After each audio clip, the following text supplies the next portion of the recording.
Vamos sentar. Muito bom dia, irmãos, irmãs, que a graça e a paz do Senhor Jesus Cristo estejam com todos vocês.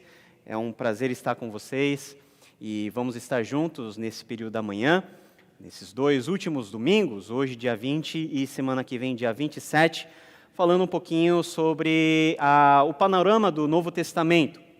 Nesses dois cultos últimos do ano, nós vamos, na hora da mensagem, fazer esse estudo, que é o nosso estudo da Escola Bíblica, classe unificada.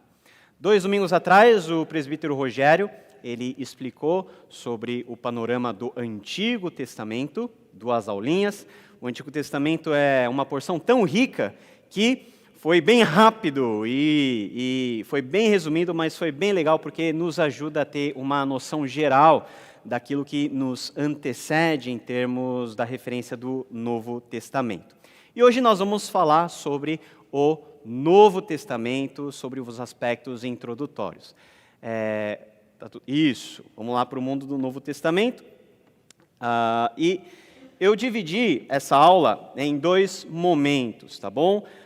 Hoje nós vamos falar particularmente do mundo do Novo Testamento, ou seja, entendermos dentro de qual contexto o Novo Testamento acontece. E na semana que vem nós vamos falar sobre o texto do Novo Testamento, falando sobre as divisões, Evangelho, Atos, Cartas, Apocalipse, explorando aí bem rapidamente, mas para que você possa ter uma noção boa e geral daquilo que é a escritura dos cristãos, que é o Novo Testamento. Ok?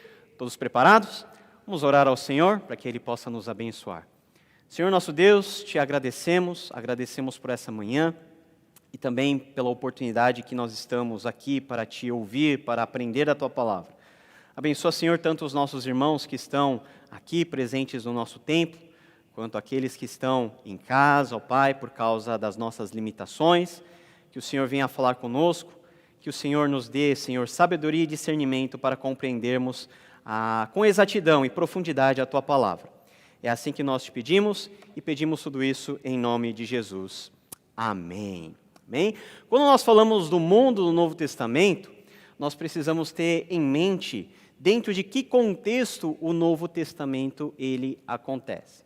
E se você for um leitor bem atento das Sagradas Escrituras, você vai perceber que entre Malaquias, capítulo 4, né, o versículo 6 é o último versículo de Malaquias, e Mateus capítulo 1, versículo 1, existe um intervalo temporal que você chega a perguntar, peraí, o Antigo Testamento termina de uma maneira, o Novo Testamento parece que começa de uma outra maneira, em outro mundo. Lá em Malaquias 4, versículos 5 e 6, está escrito: Eis que eu vos enviarei o profeta Elias, antes que venha o grande e terrível dia do Senhor. Ele converterá o coração dos pais aos filhos e o coração dos filhos a seus pais, para que eu não venha e fira a terra com maldição. Qual que é o contexto de Malaquias? O contexto de Malaquias é o povo que retornou ao exílio, está sob o reinado do rei Artaxerxes, domínio persa. Aí você passa aquela página branquinha que separa o Antigo Testamento do Novo Testamento e começa a ler Mateus, Marcos, Lucas. E particularmente Lucas dá para a gente um referencial temporal exato de quando as histórias do Novo Testamento começam a acontecer. Lucas capítulo 2, versículo 1 e 2. Naqueles dias, ou seja, naqueles dias que Jesus nasceu, foi publicado um decreto de César Augusto, convocando toda a população do império a recensear-se. O primeiro recenseamento, foi feito quando Quirino era governador da Síria. Ou seja, o Antigo Testamento termina com um império dominante, com um rei dominante, que é o rei Artaxerxes, e começa com um outro império dominante, com outro imperador dominante, que no caso é o Império Romano e o imperador César Augusto, que é o sucessor do Júlio César. O que acontece no intervalo, dentro desse intervalo entre o Antigo Testamento e o Novo Testamento? Nós temos aí 400 anos, 4 séculos. Irmãos, deixa eu fazer uma pergunta para vocês. 4 séculos é pouco tempo ou é muito tempo? É muito tempo. Motivo 1, eu não vivo 4 séculos, né? Eu não consigo acompanhar todo esse período. São 400 anos. Existe um ditado lá na Coreia que diz o seguinte, que em 10 anos muda os campos e as montanhas. 10 anos são suficientes para mudar o mundo. Então, 400, essa transformação ocorreu pelo menos 40 vezes. Então, é um período grande em que há um certo tipo de hiato, um certo tipo de silêncio. Mas esse silêncio é um silêncio aparente. A página que nós temos entre o Antigo Testamento e o Novo Testamento, que está lá branco, é um branco que está lá, mas é um branco que nós precisamos ler as entrelinhas, porque é dentro desse contexto em que o mundo vai ser preparado para que, a partir do ano 0, se a gente for colocar como referencial nosso, Jesus pudesse vir e toda a obra de Jesus pudesse florescer e juntamente com ele a obra de todos os apóstolos até chegarmos a nós hoje. Então é muito importante nós compreendermos esse cenário. Outra coisa que é importante, por exemplo, tem coisas e tem temáticas que no Antigo Testamento não tem muita coisa a dizer, mas que no Novo Testamento é explorado com riqueza. Por exemplo, quantas vezes o nome Satanás ou qualquer referência a demônios aparece no Antigo Testamento? Se você juntar, não dá 10. E no Novo Testamento?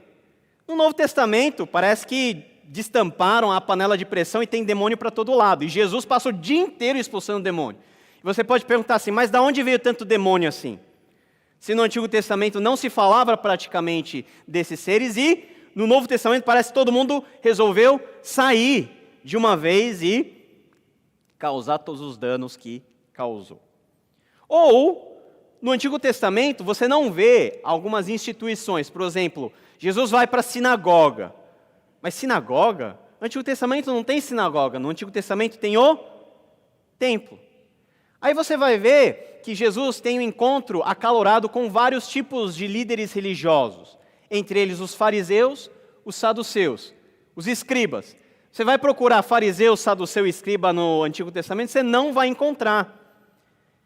Então, para nós entendermos o Novo Testamento, nós precisamos entender esse tempo que antecedeu e preparou o mundo do Novo Testamento, para nós entendermos, enfim, os elementos que o próprio Novo Testamento nos narra a respeito do tempo, do contexto e das personagens que fizeram parte desse mundo. É lógico, a gente tem pouco tempo, eu vou passar bem rápido, mas presta atenção, porque talvez isso vai te ajudar bastante a entender o Novo Testamento como um todo. Vamos lá?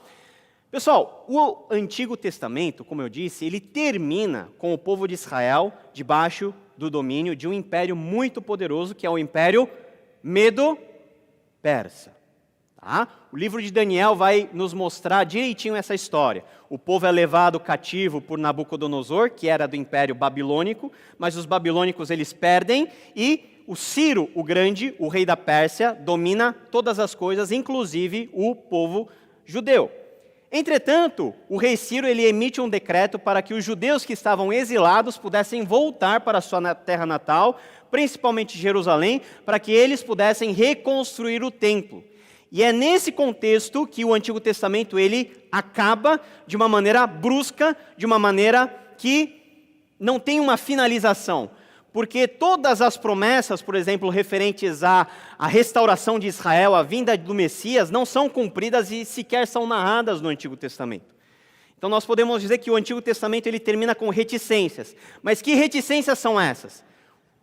Dentro desse contexto dos 4 séculos de intermediário, entre o Antigo e o Novo Testamento, nós temos a emergência de um grande império, o maior império que suplantou o poder de todos os seus antecessores, que foi o império de quem? O império de Alexandre o Grande, imperador e soberano sobre o império grego-macedônio.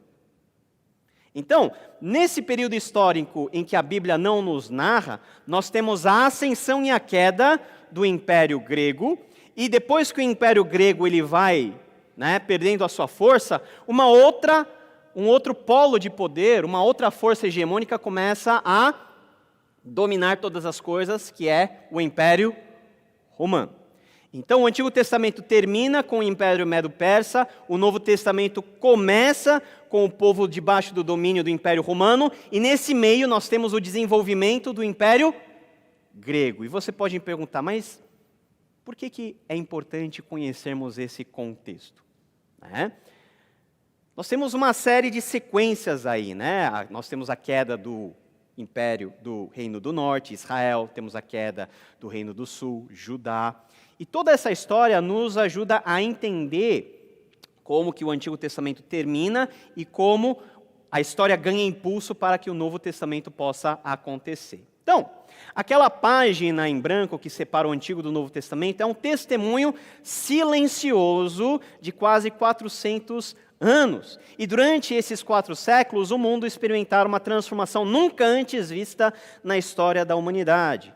Quer dizer, o aparecimento e a desintegração dos impérios mais poderosos, fascinantes e também efêmeros, que é o Império Grego-Macedônio. Para você ver o tamanho do poder do Império Grego, o Império Grego tinha como seu símbolo o Sol, que é símbolo mais pedante do que ter como seu símbolo nacional o Sol que ilumina toda a orbe, todo o mundo, ou seja, o domínio que se estende sobre toda a criação. Mas a Grécia, ela é raramente citada e mencionada no Antigo Testamento. Nós temos algumas referências à Grécia no livro de Daniel e também no livro do profeta Zacarias. Os oráculos, as profecias do profeta Daniel já previam o advento dessa superpotência, desse superimpério. E, entretanto, contudo, se nós formos depender apenas do nosso cânon bíblico, da Bíblia que nós temos, seria virtualmente impossível compreender todo o desenvolvimento do judaísmo nesse período, que nós chamamos comumente de judaísmo do Segundo Templo, porque é o judaísmo praticado com o Segundo Templo construído por Zorobabel, e contemporâneo a Jesus.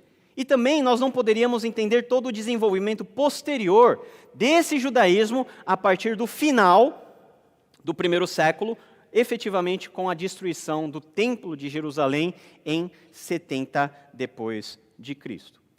Então, qual que é a gênese de toda essa história? Se você for lembrar das aulas do presbítero Rogério, nós aprendemos que em 722, o Reino do Norte, que é o Reino de Israel, ele foi subjugado pelos assírios, a capital Samaria foi destruída e o Reino do Norte deixa de existir. Aproximadamente 125, 150 anos depois, a vez de cair agora foi do Reino do Sul, cuja capital era Jerusalém, cujos reis eram da família de Davi, mas embora sendo da família de Davi, a sucessão de reis, na maioria delas, foram reis ímpios, idólatras. E Deus, ele exerceu o seu juízo em relação ao pecado do povo. Enviou o Império Babilônico e destruiu com tudo e levou a nata da sociedade para o exílio. Pessoal, quem vai para o exílio não é todo o povo. São apenas os nobres, os ricos e aqueles que tinham grandes propriedades. Então os pobres continuaram morando na cidade destruída. Somente os mais abastados foram para aquilo que nós chamamos de exílio. O templo foi destruído. Se nós nos lembrarmos da importância do templo no Antigo Testamento, nós vamos entender a importância dessa destruição. Porque o templo era o lugar onde todo o povo de Israel deveria se reunir para sacrificar, para adorar a Deus. Ou seja, trocando em outras palavras, apenas no templo se podia adorar de forma plena a Deus. Você não poderia matar na sua casa, na cozinha da sua casa, um novilho e sacrificar a Deus. Você tinha que ir ao templo. E o templo era também a estrutura que salvaguardava todo um grupo de pessoas que eram os levitas, os sacerdotes, que dependiam do templo para viver. Então imagina, quando o templo foi destruído, qual que foi a crise que se abateu sobre o povo judeu? Nós não temos mais lugar para adorar a Deus, nós não temos mais sacerdotes úteis, e em terceiro lugar, Deus pode ter nos abandonado. Por quê? Porque a maior síntese e o maior símbolo da presença de Deus no meio do seu povo era o templo. Dentro do Santo dos Santos era onde Deus se manifestava para perdoar o seu povo, para ter um relacionamento com o seu povo. E é justamente esse templo que Deus permitiu que fosse destruído. Meus irmãos, nós aprendemos aqui uma das lições mais poderosas do Antigo Testamento. Deus não está em estruturas físicas. As pessoas tinham esse engano. O templo está aqui, então nós não teremos problema. Deus habita nos corações das pessoas. Se as pessoas não querem nada com Deus, não vai ser uma estrutura que vai segurar a presença de Deus no meio do seu povo. E o templo foi miseravelmente destruído no ano de 586 a.C. E todo mundo foi para o exílio babilônico. E o exílio foi um período em que os judeus repensaram, à luz de tudo que ocorrera, sobre o seu relacionamento com Yahvé e sua posição em relação à lei. A lei de Moisés, aquilo que nós chamamos de Torá. E foi justamente nesse período histórico que consolidou-se uma visão de que o exílio era um castigo divino ocasionado pela idolatria e quebra da aliança que o povo tinha com Deus. Um dos pecados mais terríveis do Antigo Testamento é a idolatria. A idolatria é apenas a manifestação visível da ruína do coração humano, que é abandonar a Deus e encher o lugar de Deus com qualquer outra coisa, inclusive um ídolo. E sem o templo, e longe da terra prometida, porque o pessoal foi para o exílio na Babilônia, os judeus tiveram que se adaptar ao novo contexto onde foram compulsoriamente inseridos e também remodelar sua vida religiosa sem os dois grandes baluartes do judaísmo até então, o templo e a terra. O templo por quê? O templo foi destruído. A terra por quê? Porque eles estavam longe da terra de Canaã, estavam exilados, estavam na Babilônia. Mas depois de todo o tempo do exílio, que durou aproximadamente 70 anos, a vitória de Ciro o Grande decretou o fim do exílio. Ciro o Grande, ele emite um decreto permitindo que todos os povos exilados pudessem retornar à sua terra natal, inclusive os judeus. No final lá de 2 Crônicas e no início de Esdras, nós temos o decreto de Ciro, permitindo que os judeus não somente voltassem, mas que reedificassem, reconstruíssem o templo. E isso foi feito, e esse templo nós chamamos de Segundo Templo. Por isso que o judaísmo que é praticado nesse momento é chamado de judaísmo do Segundo Templo. Os livros, então, de Esdras e Neemias narram os episódios envolvendo a volta da parte dos judeus à Palestina e a reconstrução do templo. A reconstrução turbulenta das muralhas de Jerusalém e, finalmente, o estabelecimento de uma nova ordem social, pautada na lei de Moisés, no Pentateuco, em que os judeus fizeram um trabalho de segregação em relação aos outros povos, tentando tirar o atraso daquilo que os seus antecessores, os seus ancestrais tinham feito de errado. Bom, nós aprendemos agora a lição do exílio. Nós não podemos mais idolatrar, nós não podemos mais abandonar a lei. Então, vamos lá, firme na lei, obedecemos a lei. Vamos tirar do meio de nós tudo aquilo que é estranho à lei do Senhor. E foi isso que foi feito no tempo de Esdras e Neemias. E nesse período de Esdras e Neemias, a pergunta fundamental que um judeu poderia fazer era, afinal, o que faz de uma pessoa ser judeu? A questão da restauração da identidade dos judeus como povo começou a aflorar. Eles tinham sido destruídos. Então há um esforço desse povo reconstruir a sua memória, narrar novamente a sua história, e tendo feito tudo isso, ir e continuar a rota da onde eles tinham parado e fracassado.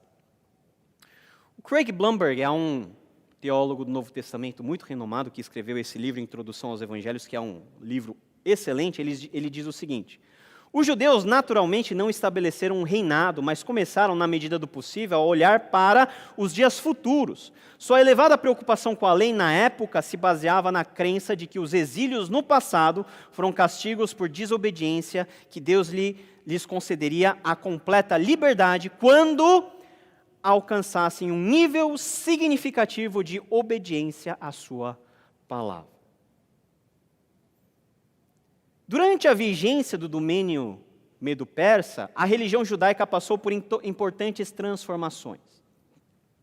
A ausência do templo e todas as reações ocasionadas pelo exílio de décadas fez com que a prática religiosa judaica posterior se desenvolvesse de uma maneira rápida. E era o início daquilo que os estudiosos chamam de judaísmo do segundo templo. Temos algumas inovações. A primeira é a criação de pequenos centros de reunião de cunho didático e religioso, que nós chamamos de sinagoga. A sinagoga surgiu no contexto pós-exílico. Por quê? Porque o pessoal estava longe do templo. Então, eles se juntavam em pequenos núcleos para aprenderem novamente a lei e serem exortados a viverem conforme essa lei. Por isso que no Novo Testamento, essas sinagogas permanecem e Jesus vai para onde? Vai para a sinagoga. Essa sinagoga que está aqui é a sinagoga de Cafarnaum, cujas ruínas ainda persistem hoje e aonde provavelmente Jesus foi em uma das suas andanças. A segunda grande inovação é a valorização da lei, do Pentateuco, da lei de Moisés, como tendo um valor superior aos sacrifícios e a tudo que era relacionado ao templo. Ora, eles não tinham o templo. O que eles tinham naquela época era apenas a lei. Então eles começaram a entender a lei de uma forma diferente. Olha, se nós cumprirmos a lei, isso vai ser melhor e superior do que nós irmos para o templo e sacrificarmos animais. E eles vão se apoiar naquele versículo: obedecer é melhor do que sacrificar, que está lá em 1 Samuel 1, 1 Samuel 15.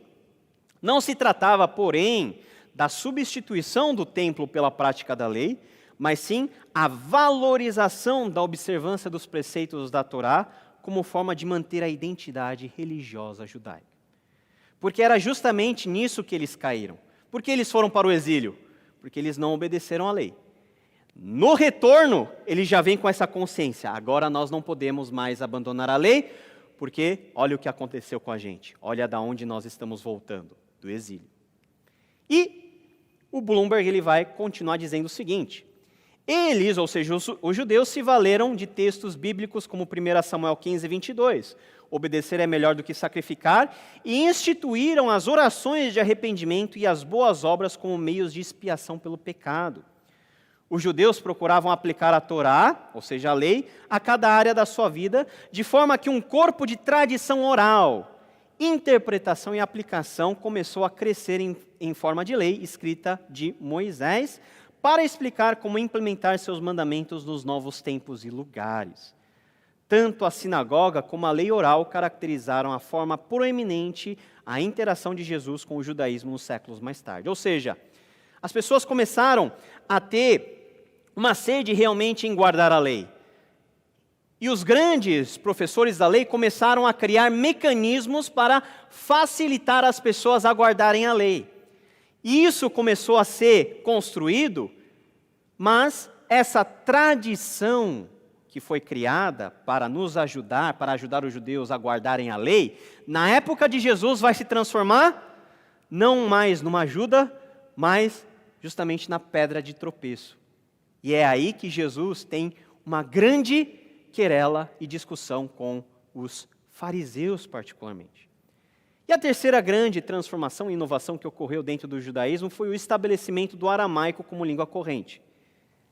O hebraico, antes falado pelos judeus na época anterior ao exílio, foi se perdendo com o contato da língua aramaica, que era largamente utilizada pelos babilônicos. Assim, criou-se uma situação onde as pessoas falavam uma língua diferente da língua que a lei foi escrita, ou seja, o hebraico. E dentro desse contexto de modificação da própria língua falada dos judeus, viu-se a necessidade de pessoas instruídas na lei, como Esdras, por exemplo, a não somente lerem a lei para o povo, mas também interpretarem o significado real das palavras por meio da tradução. Ou seja, olha só a confusão que acontece. O pessoal foi para o exílio, ok? O pessoal foi para o exílio falando a língua deles. O judeu fala hebraico. Mas eles passaram quantos anos no exílio? 70. Pessoal, 70 são quantas gerações? São no mínimo 3 gerações.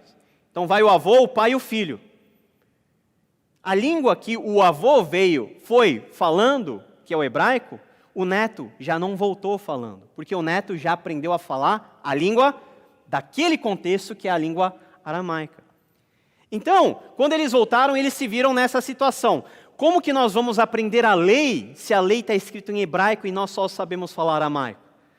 Aí que entra os grandes professores da lei, entre eles o próprio Esdras, que não somente liam a lei, mas ele explicava, ou seja, traduzia essa lei para a língua que o povo pudesse entender. Então, olha só quantas coisas mudaram dentro desse curto espaço de tempo entre o Antigo Testamento e o Novo Testamento. O Império Medo-Persa floresceu, dominando uma grande porção de terra que se estendia sobre o que hoje é o Oriente Médio. Entretanto, do outro lado do Mar Mediterrâneo, as cidades-estado gregas começaram a ser unificadas por Filipe II da Macedônia, isso já por volta do 4º século antes de Cristo, até que o poder grego foi tomando cada vez mais corpo, os gregos foram unificando todas as polis, até chegar ao ponto em que Alexandre III, filho e sucessor de Filipe II, subisse ao trono, e a partir de Alexandre III, cognominado Alexandre o Grande, o Império Grego pudesse crescer numa velocidade avassaladora, atingindo desde uma ponta do Mediterrâneo até as portas da Índia. E o Alexandre o Grande foi o imperador que conseguiu, em um curto espaço de tempo, dominar quase todo o mundo conhecido. Olha só o tamanho do Império do Alexandre o Grande, né? Aqui está a Grécia, da onde ele saiu. Ele foi até aqui, ó. Aqui já está nas portas aqui do Paquistão e da Índia nos dias de hoje. Olha só o tamanho do império. Não é à toa que o Alexandre o Grande usava como símbolo o sol, porque o sol é que ilumina toda essa região. Ele era o sol, né? Ele era o sol. Nós temos a ascensão do Império Grego, tá? Mas o Império Grego, ele vai tentar dominar todos os povos de uma maneira muito peculiar. Os impérios antecessores, eles vinham e dominavam o povo por base da força bélica. É o que nós chamamos de poder duro, né? Poder violento. Mas os gregos, além de usarem esse poder militar, começaram a dominar de uma maneira muito mais sagaz e muito mais inteligente, que é dominar por meio da disseminação cultural. Disseminar a cultura de quem? O modo de vida grego. Então, o que os gregos colocaram na mente das pessoas é que era legal ser grego, era legal pensar como grego, era legal viver como grego, era legal adaptar a sua religião aos moldes da religião grega. E isso começou a gerar vários tipos de celeuma dentro do povo de Israel, dentro do contexto dos judeus que já estavam habitando a Judéia. Por quê? Porque os judeus não são muito dados à mudança. Os judeus têm que obedecer o quê? A lei de Moisés. E que história é essa de adaptar a lei de Moisés para os costumes pagãos?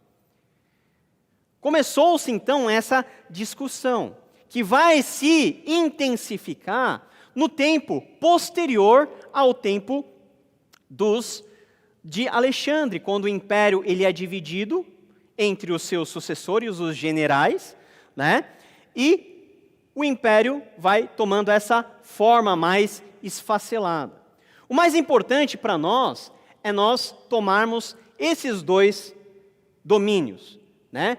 Ptolomeu e Seleuco eram dois dos sucessores de Alexandre, que começaram a dominar uma vasta região, mas o que para nós é importante é essa regiãozinha aqui, ó. Não sei se dá para ver, né? Opa. Aqui está Jerusalém. Para cima tá os Seleucos, né? O Império de Seleuco. Para baixo o azul é os Ptolomeus. Olha só o salseiro que fica aqui na Terra Santa. A Terra Santa, né, era justamente a fronteira entre os Seleucidas e os Ptolomeus, entre esses dois reinos. E esses dois reinos começaram a lutar para tomar posse de onde? Justamente do barril de pólvora do mundo. Não é de hoje, mas desde sempre, que é a região da que hoje nós chamamos de Palestina. Está entendendo da onde vem vários conflitos que até hoje fazem parte do nosso contexto? Então, o que vai acontecer, pessoal?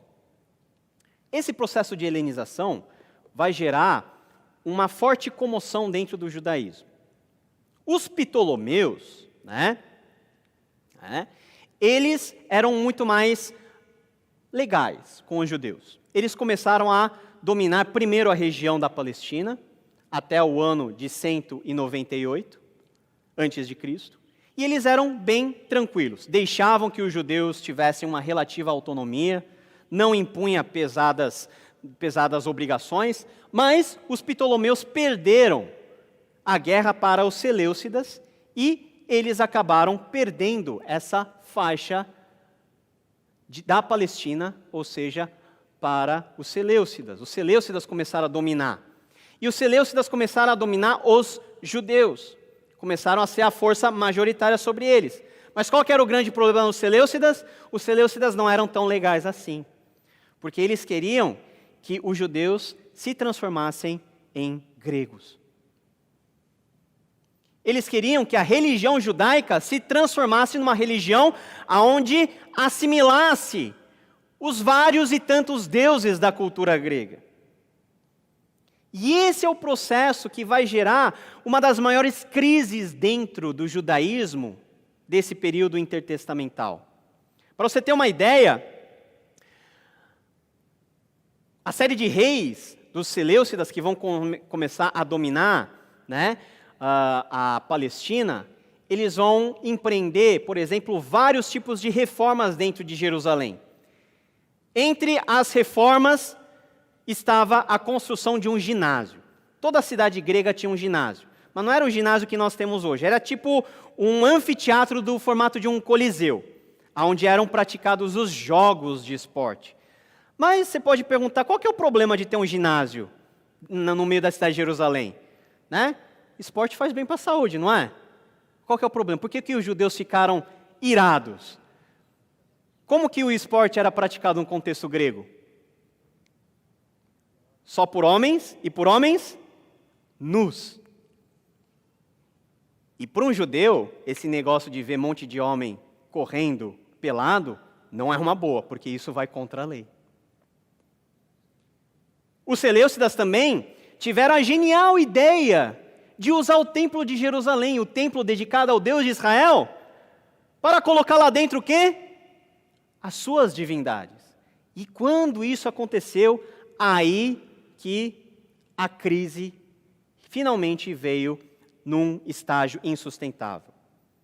Antíoco III, ele começou a fazer essa dominação, mas o seu filho Antíoco IV, ele levou até as últimas consequências esse processo de helenização.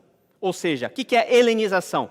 É tornar-se como os helênicos, os gregos. Em 168 a.C., Antíoco IV, também chamado de Antíoco Epifânio, ordenou a abolição do culto judaico no templo de Jerusalém e a transformação do santuário em um templo pagão. Pessoal, da onde o povo estava vindo? O povo judeu estava vindo da onde? Estava vindo do exílio. Qual foi a primeira coisa que eles fizeram quando voltaram do exílio? Reconstruíram o templo.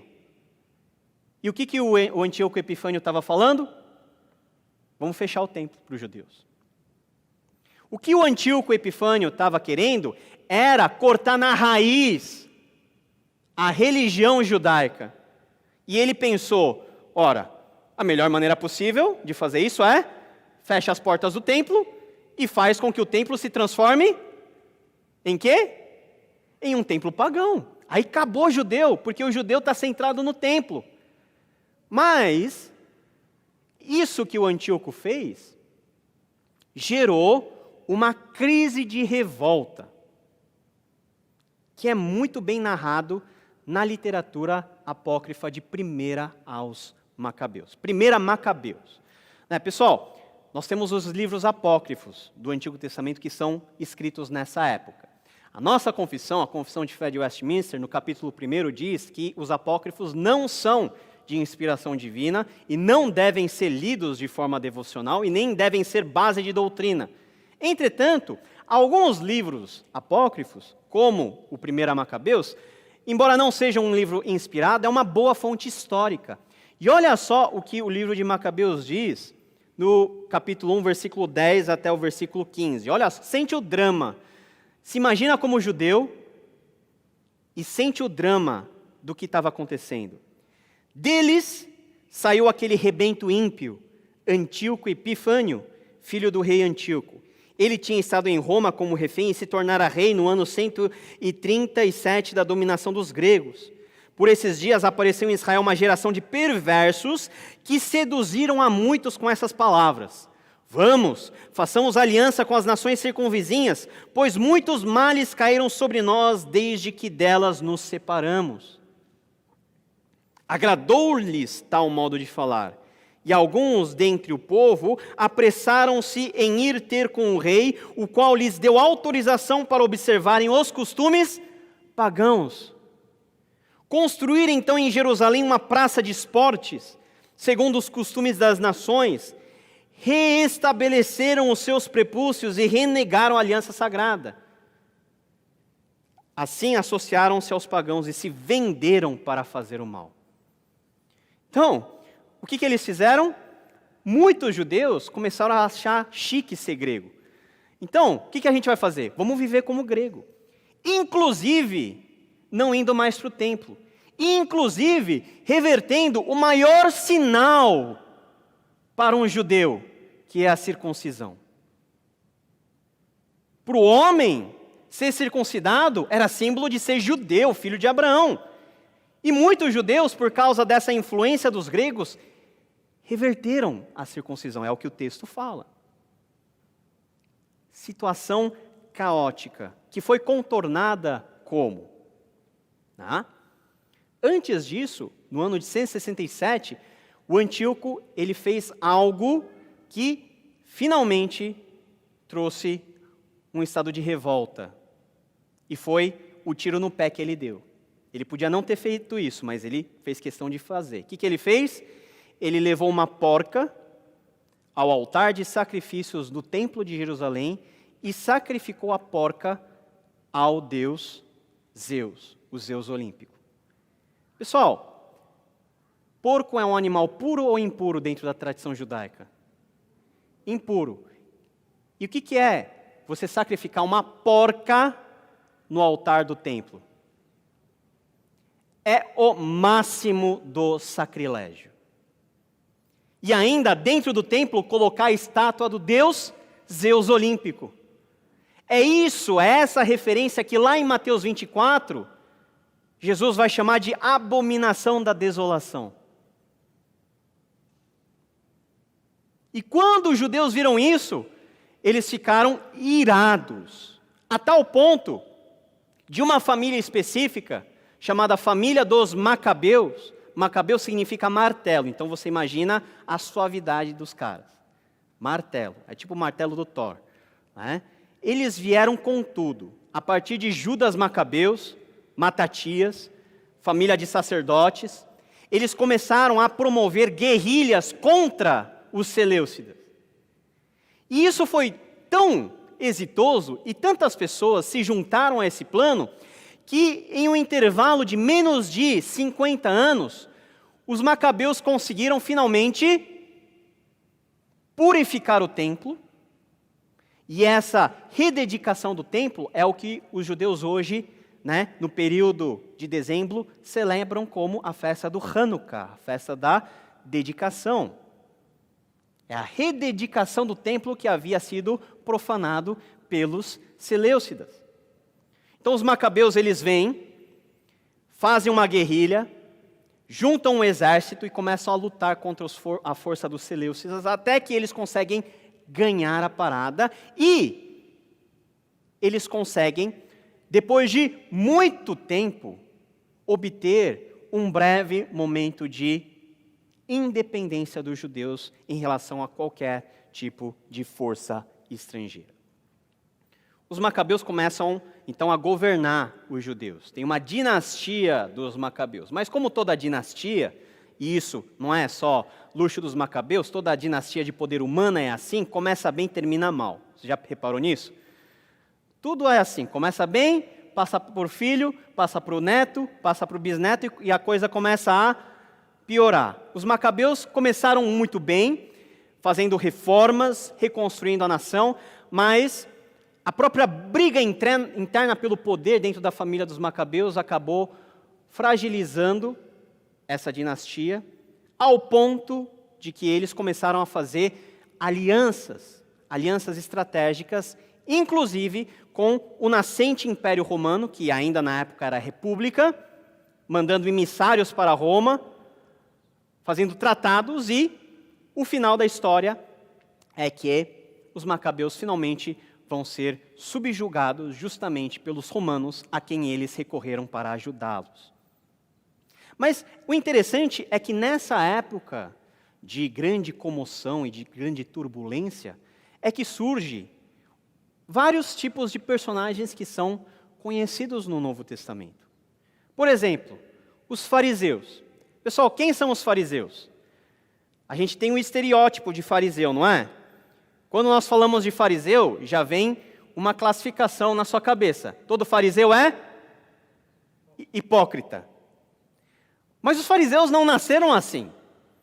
Os fariseus eram um grupo de peritos na lei que se consideravam separados. Daí que vem a palavra fariseu, que vem do termo hebraico parash, que quer dizer separar. Ou seja, eles eram separados para estudar a lei e para ensinar a lei às pessoas. Então eles se consideravam como sucessores de Esdras. E eles foram muito importantes em toda a fundamentação e todo o ensino da lei aos judeus nesse período conturbado. Mas como todo movimento, começa bem e tem a grande possibilidade de terminar mal.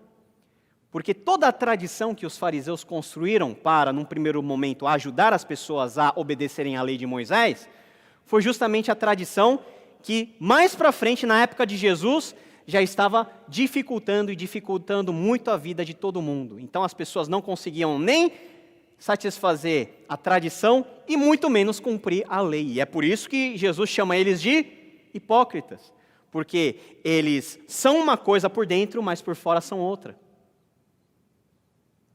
Nós temos aí também o aparecimento dos saduceus. Pessoal, quem são os saduceus?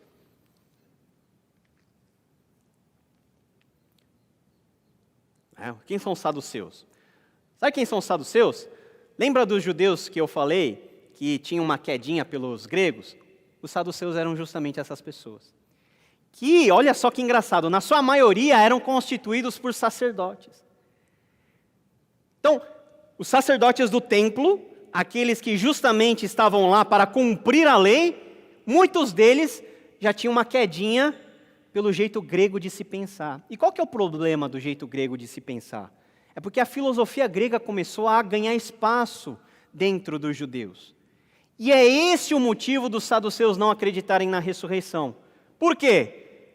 Porque dentro da filosofia grega, particularmente a filosofia platônica e neoplatônica, a ressurreição é uma loucura. Por quê? Porque o corpo é algo ruim.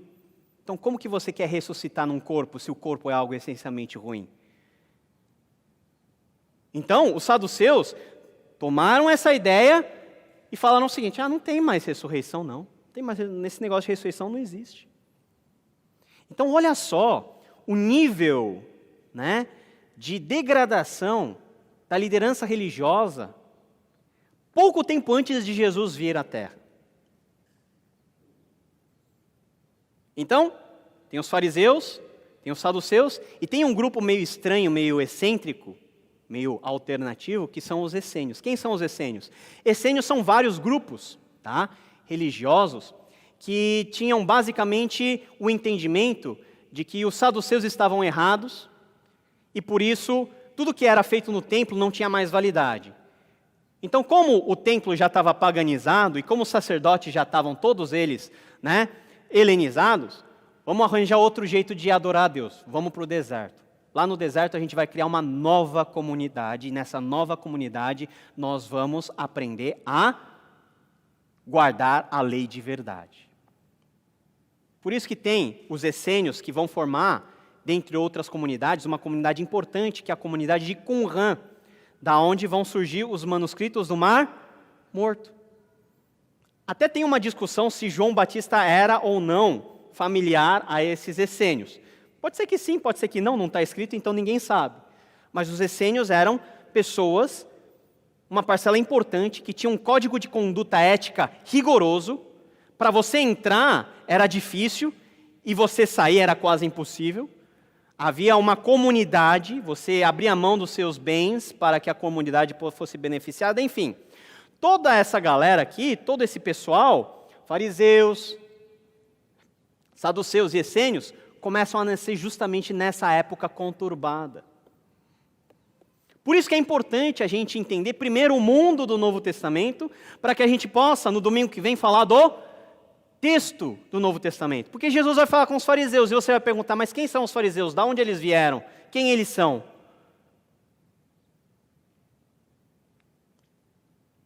Em 63 a.C., Pompeu invadiu e subjugou a Palestina, anexando-a oficialmente ao Império Romano. Então, já fazendo um rápido resumo para a gente terminar, esse é o quadro do período intertestamental. É um quadro de turbulência, é um quadro de agitação, é um quadro que nós, na inocência, nós chamamos de silêncio, período de silêncio, 400 anos de silêncio. Efetivamente, nós podemos chamar de silêncio porque não há revelação profética e nem escriturística nesse período. Nenhum profeta vai se revelar nesse momento. Entre Malaquias e João Batista não tem profeta. Não tem escritura sagrada sendo produzida. Mas se nós analisarmos, e é assim que eu quero terminar essa aula, não foi um silêncio histórico. Por quê? Porque dentro desses 400 anos, Deus, na sua soberania, preparou o mundo para que, no período certo, Jesus pudesse vir. E qual foi uma das maiores formas de preparação desse mundo? Foi justamente esse processo de helenização. Mas Paulo, você não falou que a helenização foi ruim para os judeus? Foi ruim para os judeus, mas se tem uma coisa que a helenização deixou como herança boa, foi a disseminação do maior meio e do meio mais poderoso do processo de helenização, que foi a disseminação da língua grega. Nessa época, naquele mapa que nós vimos, de norte a sul, leste a oeste, os gregos incentivaram todo mundo a falar grego. E já na época de Jesus, o grego se tornou a língua franca do mundo, como o nosso inglês. Paulo, mas por que isso é importante? É importante, sabe por quê? Porque o Novo Testamento, que é o texto que nós vamos ver domingo que vem, foi escrito em grego. Por que foi escrito em grego? Ora, porque era a língua comum da época. Mas por que escrever em grego fazia sentido? Porque o império todo falava grego. Então, uma vez você escrevendo o Evangelho, Atos, Cartas e Apocalipse em grego, potencialmente aquilo que foi escrito seria difundido em uma velocidade muito maior, num jeito muito mais fácil. O que os gregos fizeram, meus irmãos, foi abrir todos os caminhos por onde mais tarde os santos apóstolos e os missionários percorreram para ir a cada rincão do mundo mediterrâneo para pregar a palavra de Deus. E é por isso que nós podemos dizer que Deus, nesses 400 anos de silêncio, de revelação, preparou o mundo para que, conforme nós temos aqui em Gálatas 4, 4 a 5, Vindo, porém, a plenitude do tempo, ou seja, quando tudo estava preparado, quando o tempo chegou, Deus enviou o seu Filho, nascido de mulher, nascido sob a lei, para resgatar os que estavam sob a lei, a fim de que recebêssemos a adoção como filhos. Meus irmãos, Deus não faz nada à toa. Aquilo que nós imaginamos que não é algo tão bom assim. Aquilo que nós vemos que está acontecendo no mundo, pode muitas vezes machucar o nosso coração, pode muitas vezes nos deixar bravos e irados.